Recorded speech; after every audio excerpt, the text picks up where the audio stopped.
ഹരേ കൃഷ്ണ, സർവം കൃഷ്ണാർപ്പണമസ്തു. ജയ് ജയ് ശ്രീ രാധേ രാധേ. നമ്മൾ കേൾക്കാൻ പോകുന്നത് ഉർവശി ചരിതമാണ് കേട്ടോ.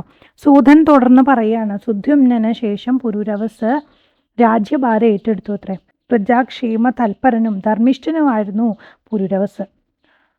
ആരും പുകഴ്ത്തുന്ന വിധത്തിലായിരുന്നു രാജാവിൻ്റെ പ്രവർത്തനങ്ങൾ. അതായത് ഉത്തമമായിട്ടാണ്, ഒരു രാജാവ് എന്ന നിലയിൽ ഉത്തമനായിരുന്നു പുരൂരവസ്.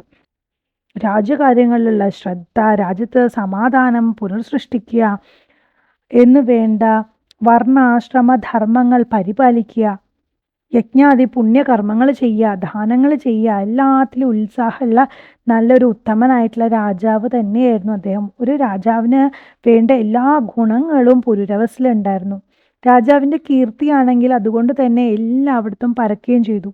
അദ്ദേഹത്തിൻ്റെ രൂപം, വിക്രമശീലം, ഔദാര്യം എന്നിവയെപ്പറ്റി കേട്ടറിഞ്ഞ ഉർവശിക്ക് അദ്ദേഹത്തിനോടൊരു അനുരാഗം തോന്നുകയാണ്. അപ്പോൾ ബ്രഹ്മശാപത്താൽ ഉർവശിയാണെങ്കിൽ ആ സമയത്ത് ഭൂമിയിൽ ഉണ്ടായിരുന്നു. ഉർവശിയാണെങ്കിൽ രാജാവിനെ നേരിൽ കാണാൻ തീരുമാനിച്ചു. ഞാൻ വളർത്താൻ തരുന്ന ഈ 2 ആട്ടിൻകുട്ടികളെ അങ്ങ് സദാ സംരക്ഷിക്കണം എന്നൊരു നിബന്ധന വെച്ച് ഉർവശി രാജാവിനെ പരിണയിച്ചു. അങ്ങനെ നിബന്ധനകളൊക്കെ വെച്ചിട്ട് ഉർവശി പറയുകയാണ്, ഈ നിബന്ധനകൾ എപ്പോഴെങ്കിലും തെറ്റിക്കഴിഞ്ഞാൽ ഞാൻ അപ്പം അങ്ങേ പിരിയും എന്ന് ഉർവശി പറഞ്ഞു. പുരൂരവസിനാണെങ്കിൽ ആ സമയത്ത് ഉർവശി നല്ല പോലെ ഇഷ്ടപ്പെട്ടിട്ടുണ്ടായി. നല്ല സൗന്ദര്യമാണല്ലോ ഉർവശിക്കുള്ളത്. അപ്പം അതുകൊണ്ട് തന്നെ പുരൂരവസ് ഈ നിബന്ധനകളൊക്കെ അംഗീകരിച്ചു. അങ്ങനെ അവളും ഒത്ത് ജീവിക്കാൻ തുടങ്ങി. ആ സമയത്ത് ധർമ്മ കർമാദികളെയൊക്കെ ത്യജിക്കേണ്ടതായിട്ട് വന്നു അദ്ദേഹത്തിന്.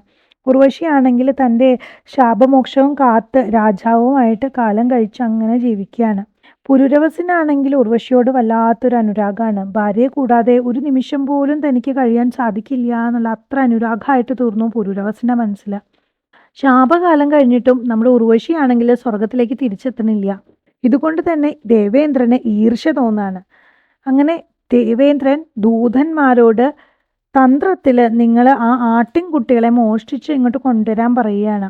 അങ്ങനെ ദൂതന്മാർ ഉർവശിയുടെ 2 ആട്ടിൻകുട്ടികളെ, പുരൂരവസിന് വളർത്താൻ കൊടുത്തിട്ടില്ലേ ആട്ടിൻകുട്ടികളെ മോഷ്ടിക്കാനായിട്ട് അവർ ഭൂമിയിലേക്ക് പുറപ്പെട്ടു. കൂരിരുട്ടിൽ വിശ്വവസുവിൻ്റെ നേതൃത്വത്തിൽ ഗന്ധർവന്മാർ ആട്ടിൻകുട്ടികളെ കട്ടുകൊണ്ടു പോവാണ്. അവിടെ സ്വർഗത്തിലാണെങ്കിൽ ദേവേന്ദ്രന് വല്ലാത്ത വിഷമാണ്. ഈ സ്വർഗത്തിനൊരു ശോഭയില്ല, ആളും അനക്കവും ഇല്ലാത്ത പോലെയായിപ്പോയി, ഉർവശി ഇല്ലാത്തതുകൊണ്ട് എന്നൊക്കെയുള്ള വിഷമാണ് ദേവേന്ദ്രന്. അതുകൊണ്ട് തന്നെ ഇവർ വന്ന് ആട്ടിൻകുട്ടിയെ കട്ടുകൊണ്ട് പോവുകയും ചെയ്തു. രാജാവാണെങ്കിൽ രാത്രി ആയതുകൊണ്ട് ഇതൊന്നും അറിഞ്ഞു പോലും ഇല്ല. എന്നാൽ ആട്ടിൻകുട്ടികളെ തട്ടിക്കൊണ്ട് പോകുന്നതിനിടയ്ക്ക് ആകാശമാർഗെ ഈ ആട്ടിൻകുട്ടികൾ കരഞ്ഞ് ശബ്ദം ഉണ്ടാക്കി. സ്വന്തം മക്കളെ പോലെ ഉർവശി വളർത്തുന്ന ആ ആട്ടിൻകുട്ടികളുടെ ശബ്ദം കേട്ട് ഉർവശി രാജാവിനോട് പറഞ്ഞു, രാജാവേ, സത്യലംഘനം വന്നിരിക്കുന്നു. അങ്ങയെ വിശ്വസിച്ച് ഏൽപ്പിച്ച ആട്ടിൻകുട്ടികളെ രക്ഷിക്കാൻ അങ്ങേക്ക് കഴിഞ്ഞില്ലല്ലോ.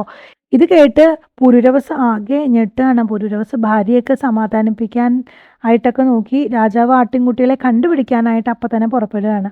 ഗന്ധർവന്മാരിൽ നിന്നും ആട്ടിൻകുട്ടികളെ തിരിച്ചു കൊണ്ടുവരുമ്പോൾ രാജാവ് വിവസ്ത്രനായിരുന്നു. എന്നാൽ ആ സമയം ഗന്ധർവന്മാർ ആകാശത്ത് മിന്നലുണ്ടാക്കിയത്രേ. അങ്ങനെ ഉർവശി രാജാവിനെ നഗ്നനായിട്ട് കാണാൻ ഇടയുണ്ടായി.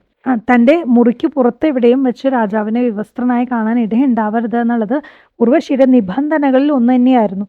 അതുകൊണ്ട് തന്നെ നേരത്തെ പറഞ്ഞുറപ്പിച്ച നിബന്ധന പ്രകാരം ഉർവശി ആ കൊട്ടാരം വിട്ടു പോയി ഇത്രേ.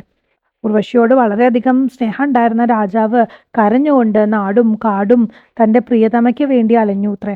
ഒടുവിൽ കുരുക്ഷേത്രത്തിൽ വെച്ചിട്ടാണ് ഉർവശിയെ കാണുന്നത്. നല്ല വാക്കുകളൊക്കെ പറഞ്ഞ് അന്വയിപ്പിച്ചൊക്കെ നോക്കി. പ്രിയേ, നീ കഠിന ഹൃദയയാണ്.